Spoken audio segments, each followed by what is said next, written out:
Hey guys, welcome back to the channel. Today, it's a special day. We get a Let's Talk on a Saturday. What a day. So, if you couldn't tell by the video titles, I am going to be reviewing Imagine Dragons' newest album, Mercury Act 1. To put into perspective, the last time Imagine Dragons came out with a full album, I was a freshman in high school. I am now currently a senior in high school. So it's been about a 3-year gap since they have released an album, and as you know, their last album was Origins. I don't think I've said this on camera, but I basically thought that Origins was a step back in the right direction, and I liked the album overall. I said that at the start it's kind of meh, but then as you go down the album, like once you start getting towards the ending, the songs start getting like really good. So Mercury Act 1. So let's start with it. So there are two 10 out of 10 ratings out of the 13 songs here. So let's just get started. So I'm going to go down in chronological order from the first song to the 13th song. So let's start. Okay. The first one is My Life, and I gave that a 7 out of 10. I'm going to firstly say about this song feels more like an ending song. This song I felt should have been at the end of the album rather than the first part of the album.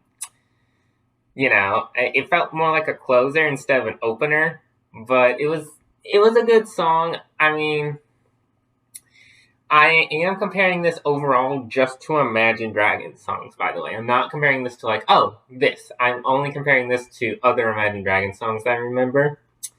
And I thought it was pretty good. I went back and listened to this one when I made my rating because I was like, dang, I really rated this really low. I don't think the song was that bad, and it wasn't. It was a 7 out of 10. So then after that, we go over to Lonely, and I gave that a 5.5. I saw some people on social media think this was one of the better songs off the album. It just, like, I liked the tone, but it was like, it felt kind of samey. It was just like, there's nothing I really remember about Lonely. You know, I felt like it had a good beat and had a good, some good lyrics. It was just like, it just kind of felt samey, like it. And obviously I'm not expecting everything has to be super different, but it was just like, it was not bad. Anything that's like above a 5 is not bad. Anything below 5 is bad. Like, it starts getting into the territory of like, dang, this is kind of not a great song. So then, the first one that is a pretty high is Wrecked. If you don't know, Wrecked was the third single off of the album. I rated it an 8 out of 10. That song is pretty good. A lot of people were like, this song's not that. My friends who, they aren't a huge Imagine Dragons fans, but one of my friends said it was just kind of samey. I agree, but I feel like it kind of is. It's still a really good song overall. It's overall just a really good song, right? Again, I'm not gonna point out anything specific about the song. I'm only comparing it to the Imagine Dragons songs, but I feel like this one was really good. Like, in the whole of the album, this was a really good song. And it is actually, I think, spoilers, this is a tie for second place off the album. And now, we're going to go from one of the best songs on the album to the worst rated song on the album, which was Monday. Monday sucked. I'm just going to be straight up with you. Monday sucked. I rated it a 4 out of 10. Yeah, I did. I rated it a 4 out of 10. It was not that good. It was the song was like, oh, this is a reset. This is my Monday. And I'm just like, this is so dumb. And also I felt like it kind of was on the same thing as Yesterday. From the Evolve album. I felt like it was just kind of the same as Yesterday, but just worse than Yesterday. It was just like, you're my reset on Monday. And I was just like, oh my lord, dude. I'm having a hard time listening to the song. This is just bad. Again, it's not terrible. It's just bad. It's the worst song on the album by far. So, next one is number 1, which I rated a 5.5. It's an okay song. 5's kind of that point where it's like, it's meh. This was a barely over meh song. This is like, I don't really remember, like, it's like one of those songs where it's like, this is on the album. I'm probably not going to go out of my way to listen to it, unless I'm, like, listening to the album full through. I mean, I honestly, maybe put number 1 as the first song. That, honestly, I think I might have rated it higher if it was the number 1 song just for the potential that it had. But it's literally the 6th song, I think, right? No, it's the 5th. So then, we've kind of struck out for a couple songs here, but then we got Easy Come, Easy Go. A better song, way better beat. I gave it a 7 out of 10. Pretty good. It was a good song. I liked the beat to it. It kind of was like better than kind of the slow-ish stuff from the last 3 songs. From the last 5 songs, like number 1 was still like kind of ramping it up, and then Easy Come Easy Go kind of like fully ramps it up. And again, Easy Come Easy Go, decent song. This is one of the songs that I would go out of my way to listen to, unlike a lot of the other songs off this album.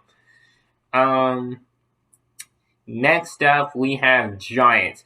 I originally rated this a 5 out of 10, but I rated it a 5.5 because of the sheer screaming that goes on during the bridge of the song. Dan Reynolds, it sounds like he just screams into the mic, and then like the whole studio's like, beautiful, put it in the song, let's flipping go. Like it has. You don't expect it. Like, he kind of screams in the song somewhat, right? But it's not like, you don't really expect it. And then just, boom! He just screams as loud as he can. And it was so funny to me. I was listening to this while I was at school, and I nearly burst out laughing. It was so dumb. And I told one of my friends to listen to the song, and they affectionately said that he sounded like a drill. So, it was, that was, like, insane. I bumped it up 0.5 just for that, because that was so funny. He just, no build-up, just screams. It was really funny. But overall, again, probably won't go out of my way to listen to that song unless to hear the scream. Unless I hear, like, the big scream. It's okay. Got a 7 out of 10. It's one of those songs that's just, I knew kind of going into it what it was going to do. It's okay not to be okay. Those songs, as long as they're good structure, usually get a good rating for me. This one had a pretty good structure. It was a good song. It was a kind of an uplifting song. I liked it. It was not much more to say about it than it was a pretty good song. Dual Knives. So, during this album, Dan Reynolds has screamed a lot. This is the only song I feel like where it was actually kind of good and it felt right. Like, in Giants, it didn't feel right. Like, obviously, it's like a war cry or whatever. But, it kind of came out of nowhere. And it was just kind of random. This one, it kind of felt right. Dual Knives kind of felt right, where he was screaming throughout the song, and it sounded good. I feel like this one was recorded later than a lot of the other ones where he was screaming, because he sounds more refined. Like, he kind of knows more what he's doing. Like, he's kind of like, oh, okay, so this is kind of what I want to do with it. Here's how I know how to do it now, to the best of my abilities. So then, that was a really good song that is tied for second on the, is it? Yeah, it is.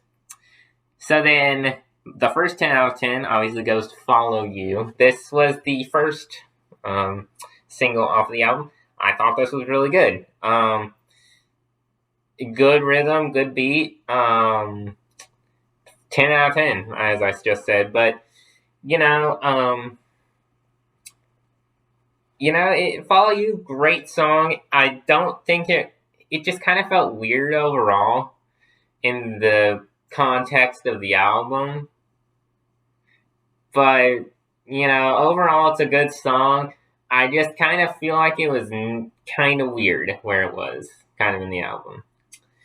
You know, like it goes, it's right after Dual Knives, and then right before Cutthroat. Why is this in the middle of these two songs? It's a great song, don't get me wrong, but it's in between two screaming songs. Why? Why is it just randomly put at, I think, number 10? Is it? Is it number 10? No, it's at number 9. No, yeah, it is at 10. Hang on. Yeah, it is at number 10. Why is it just randomly there? I felt like it, just could have gone somewhere else and it would have been just fine. I noticed that a lot of people like put a lot of their most popular songs towards the end of the album, so you have to like listen to like some of the songs that came out to get to that point, And it kind of felt like that on this album, but whatever. So then Cutthroat, 5 out of 10. He screams a lot in this song. It's not Dual Knives. And this one feels like one of the ones where he was earlier, where he was screaming. Like, this is where he was, like, kind of starting to do it. Because this is the first time he's, like, done it, a lot on an album. So, Dan it felt like this was one of the earlier songs where he was screaming a lot. But it's okay. It's a 5 out of 10. It's okay. It's not like I'm going to, die listening to it. It's just like, meh, this is okay. And the second 10 out of 10 goes to No Time for Toxic People. This was a weird song title. When I first looked at it, I was like, what the frick is this? But then I was like, dang, this song's actually kind of good. What the frick? And I gave it a 10 out of 10. It was a really good song. It has a good message, good beat, like the lyrics are actually really good, and it felt like a really good song. I was really happy that this song ended up being out really good, because without it, Follow You would be the only one with a 10 out of 10. I don't think a song got a 9 out of 10 on this. No song got a 9 out of 10. So, Follow You would only be the one with a 9 or a 10. I gave this one a 10. It was a really good song. This is a song that I will go back to and listen to. And final song on the album is One Day. This was not a terrible closer. It just fell out of place. And it was just like, this is the closer to the album? What the frick is this? This is what I would have done if I was, in charge of putting it. I think everything else is pretty much fine, except number 1 needs to go at number 1. I would have put Follow You, No Time for Toxic People, One Day. No, then I would put No Time for Toxic People, Lonely, One Day, and then My Life. That would have been like the end, Like, that would have been the end of the album. Like, it just kind of felt weird. They were all kind of scattered, like, there's no real storyline, which there doesn't have to be necessarily, but it just kind of felt weird where everything was. And One Day was just kind of a weird closer for me, in my opinion. It's a decent song, and I gave it a 6 out of 10, but, like, it's kind of weird, It didn't feel like a proper closer. Like, like the other ones, like, Night Visions, before the deluxe version, had Nothing Left to Say, and Rocks, that was a good closer. The Fall was the closer for Smoke and Mirrors. Evolve was Dancing in the Dark, I think. That was an okay closer. And then Origins had Real Life as its closer. This just kind of felt weird. One Day was not a good closer. I would probably put this at the bottom of all closers. And I did do the math. I put all of my ratings and added them all up and divided by 130. I don't know if I was actually supposed to do that. Let me see something here. But it pretty much is my rating. I'm gonna be honest with you. It's a 6.8. Actually, I did do the math correctly. I'm dumb. It's a 6.8. I would round it up to. I wouldn't round it up. It's a 6.8. It was so close to 6.9, which sucks. But I couldn't round up. It was literally 6.80. Yeah, it was. This album was okay. Again, obviously, there's probably a part 2 to this album since it's named Act 1. And there was like 22 songs on Genius at one point. So, it's a good album. Overall, my ratings for this one, it's 4th place. It's better than Evolve. It's not better than anything else. My overall rating is pretty much Night Visions 1, Smoke and Mirrors 2, and then Origins 3, this 4th, and I'm not, Evolve 5th. It was just a lot. The thing about this one is that the highs of the album are really good, like Wrecked, Dual Knives, stuff like that. Good songs. They're very good songs. And then the rest of it is meh. That's how I felt with Evolve. The bangers are true bangers. Everything else is meh. And obviously, people like this album. That's okay. This is just my opinion. And, no, I'm looking forward to Act 2. I'm hoping that we get a little more of a complete album whenever that comes out. But, yeah, I'm looking forward to it. This was overall, I enjoyed listening to it. It was fun to listen to Imagine Dragons release actual new music for the first time since 2018. So yeah, thank you all for watching this. This is, again, all just my opinion. If you have a different opinion, comment below. I'd like to talk with you about it. And, yeah, this was a really fun one. If you enjoyed, like and subscribe. I probably will, in the future, do more music reviews with new albums, like big new albums. This was kind of fun. It makes me do something while I listen to music. So, it's pretty fun. Also, this has been going on for 17 minutes. Jeez, Rick. That's it from me. Like, comment, and subscribe. I'm trying to get to 100 by the end of the year. And I'll see y'all later. The camera is off. We're making it to 7:30. And goodbye.